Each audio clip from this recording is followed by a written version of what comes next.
नमस्कार प्रिय विद्यार्थियों। आज के इस वीडियो में हम बात करेंगे कक्षा 12 राजनीति विज्ञान के मॉडल प्रश्न पत्र की। तो यहाँ पे आप देख रहे हैं कक्षा 12 विषय राजनीतिक विज्ञान और अवधि पेपर की होगी बोर्ड परीक्षा में 2 घंटे 45 मिनट और पूर्णांक होगा 80 अंक का। तो यहाँ पे उद्देश्य हेतु अंक बाहर दिए हुए हैं कि किस उद्देश्य के कितने अंक होंगे। तो ज्ञानात्मक प्रश्न होंगे वो आपके होंगे 32 अंक के, अवबोधात्मक प्रश्न होंगे 24 अंक के, अभिव्यक्ति से संबंधित प्रश्न होंगे 20 अंक के और मौलिकता से संबंधित प्रश्नों के अंक होंगे 4 अंक। तो कुल मिला के ये 80 अंकों का आपका पेपर होगा। इसके बाद आप देखें कि इकाईवार यानी प्रकारवार अंक भार क्या रहेगा। तो यहाँ स्पष्ट आप देख रहे हैं कि वस्तुनिष्ठ प्रश्न हैं उनकी संख्या होगी 12 और 6 18, प्रत्येक प्रश्न 1 अंक का और वो आपके 25 मिनट उनका संभावित टाइम है। उसके बाद बात करें अति लघुतरात्मक प्रश्न की, तो 12 अंक ये 12 प्रश्न ये होंगे, प्रत्येक प्रश्न 1 अंक का, मतलब ये भी 12 अंक और वस्तुनिष्ठ 18 अंक। इसके बाद लघुतरात्मक प्रश्न है 13 प्रश्न और प्रत्येक प्रश्न 2 अंक का, मतलब ये होंगे आपके 26 अंक। इसके बाद दीर्घ उत्तरीय प्रश्न, ये प्रश्न होंगे 4 और प्रत्येक प्रश्न 3 अंक का, मतलब ये अंक होंगे आपके 12। इसके बाद निबंधात्मक प्रश्न होंगे 3, प्रत्येक प्रश्न 4 अंक का, मतलब ये भी आपके होंगे 12। तो 12 12 24 और 12 26 एक तरीके से होंगे 50 और 50 और 30 80। तो प्रश्न आपके कुल होंगे 80 और अंक होंगे उनके 80। मतलब ये होगा कि आंतरिक विकल्प होगा उनमें, जैसे प्रश्न नंबर 1 और उसके अंदर आपको प्रश्न दे दिए 10। तो इस प्रकार प्रश्नों की संख्या तो हो सकती है 50, लेकिन अंक रहेंगे 80। अब इसके बाद आपका इकाई वार क्या विभाजन रहेगा, तो ये आप पाठ्य पुस्तक से मिलान अवश्य करें। जैसे शीत युद्ध का दौर, ये आपके 8 अंक का होगा, ये इकाई 8 अंक की। 2 ध्रुवीयता का अंत, ये 8 अंक। समकालीन दक्षिण एशिया, ये 7 अंक। अंतरराष्ट्रीय संगठन 6 अंक। समकालीन विश्व में सुरक्षा 5 अंक। पर्यावरण और प्राकृतिक संसाधन 6 अंक। राष्ट्र निर्माण की चुनौतियां 7 अंक। एक दल के प्रभुत्व का दौर 6 अंक। नियोजित विकास की राजनीति 7 अंक। कांग्रेस प्रणाली चुनौतियां और पुनर्स्थापना 6 अंक। जन आंदोलनों का उदय 7 अंक और भारतीय राजनीति नए बदलाव 7 अंक। तो इस प्रकार ये इकाइयां हैं आपकी संपूर्ण रूप से विभाजित रहेगी। इसका आप पाठ्य पुस्तक में संबंधित इकाई में मिलान है वो जरूर कर लें। अब अपना आगे चलते हैं ब्लूप्रिंट की ओर। तो यहाँ पे आप राजनीति विज्ञान का ब्लूप्रिंट देख रहे हैं। तो ये ब्लूप्रिंट आप जरूर देख लें कि ज्ञानात्मक प्रश्न है, अवबोधात्मक प्रश्न है, ज्ञानोपयोग या अभिव्यक्ति है या कौशल है, इससे संबंधित कौन सा प्रश्न कितने का आएगा। या कोष्टक में एक संख्या है, एक बार है, तो आप देख रहे हैं कोष्टक में बार की संख्या अंकों की है और भीतर की संख्या प्रश्न की है। तो आप कोष्टक में जैसे यहाँ पे देख रहे हैं 27, तो 27 प्रश्न है 32 अंक के, तो वो होंगे ज्ञानात्मक। 12 प्रश्न 24 अंक के, वो होंगे आपके, एक तरीके से आप कहें कि वो प्रश्न होंगे आपके बोधात्मक।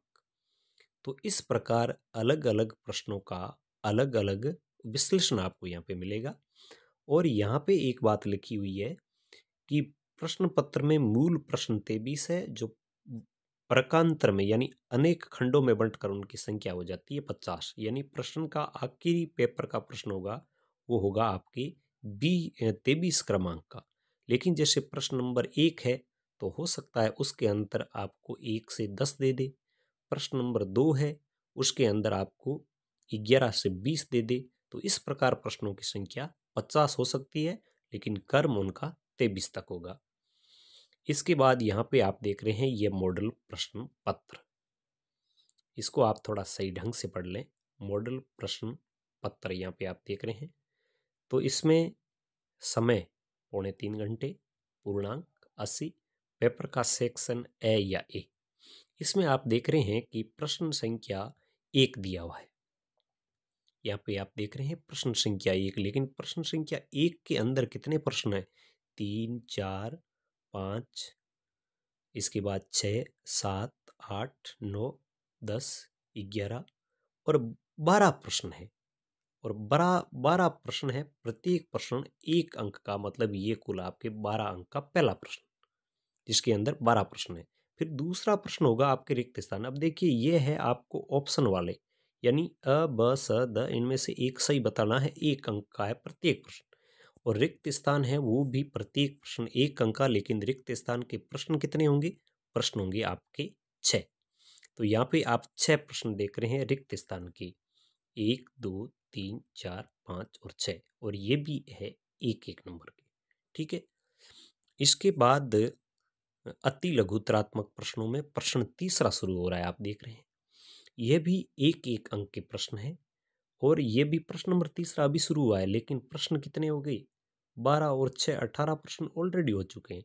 और इसके बाद यदि बात करें तो इसमें भी प्रश्न दे रखे हैं आपको एक तरीके से 12, तो 12, 6, 18 और 12, यहाँ पे आपके प्रश्न नंबर 3 तक आते आते प्रश्न हो गए हैं 30, यानी 30 अंक का पेपर आपका हो चुका है खंड ए के अंतर्गत। इसके बाद पेपर का खंड शुरू होता है ब, यानी बी सेक्शन, और बी सेक्शन में सभी प्रश्न है वो 2-2 अंक के। और प्रश्न कितने हैं यहाँ पे? आप देख रहे हैं कि प्रश्न नंबर, यहाँ पे आप देख रहे हैं कि 16 तक, प्रश्न नंबर 16 तक, कितने से लगाकर? प्रश्न नंबर 4 से लगाकर 16 तक ये 13 प्रश्न है। यानी प्रश्न नंबर 1, 2, प्रश्न नंबर 4, 5, 6, 7, 8, 5 तो ये हो गए, और 5 के बाद आप देख रहे हैं 6, 7, 8, 9, 10, 11, 12 और 13, यानी सेक्शन बी यानी ब के अंतर्गत आपसे प्रश्न पूछे जाएंगे 13, और वो प्रत्येक प्रश्न 2 अंक का, मतलब ये आपके अंक हो जाएगा। सेक्शन है जो बी वो 26 अंक का। तो एक तरीके से 26 और 30 56 के तो यहाँ पे आपके हो चुके हैं। फिर ये तीसरा सेक्शन है, ये आप देख रहे हैं कि इसमें प्रश्न है वो 3 अंक का है, तो 17 अथवा में दिया हुआ, इन दोनों में से आप एक करें तो वह 3 अंक का। और इसके बाद 18वां है वो भी 3 अंक का, 19वां है वो भी 3 अंक का, 20वां है वो भी 3 अंक का। तो ये 3-3 करते ये आपके अंक हो जाते हैं एक तरीके से। 4 प्रश्न है वो 12 अंक के। ठीक है।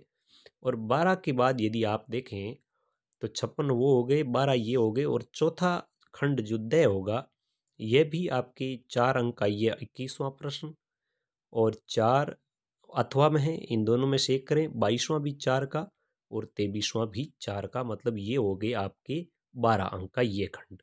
तो इस प्रकार आप देखें कि पहला खंड 30 का, दूसरा खंड 26 का, तीसरा खंड 12 का, चौथा खंड भी 12 का। इस प्रकार 12, 12, 24, 24, 26, 50 और 50 और 30, यानी आपका कुल पेपर होगा 80 का। तो प्रिय विद्यार्थियों, ये था राजनीति विज्ञान के मॉडल प्रश्न पत्र का एक्सप्लेन। तो जरूरी नहीं समझता मैं इसकी, लेकिन आपने मॉडल प्रश्न पत्र देखा होगा, और उसके बाद कुछ विद्यार्थियों के कमेंट आए थे कि आप राजनीति विज्ञान का और इतिहास का है वो भी बताएं। तो मैंने इतिहास का पहले अपलोड कर दिया है, अब राजनीति का भी कर दिया, और इसकी जो डिस्क्रिप्शन होगी उसके अंदर मैं हिंदी अनिवार्य, हिंदी साहित्य, इतिहास, इन तीनों के भी लिंक डाल दूंगा, वहाँ जाकर उनका भी आप इसी तरह का एक्सप्लेन देख सकते हैं। तो उम्मीद करता हूँ कि इसका एक्सप्लेन आपको समझ में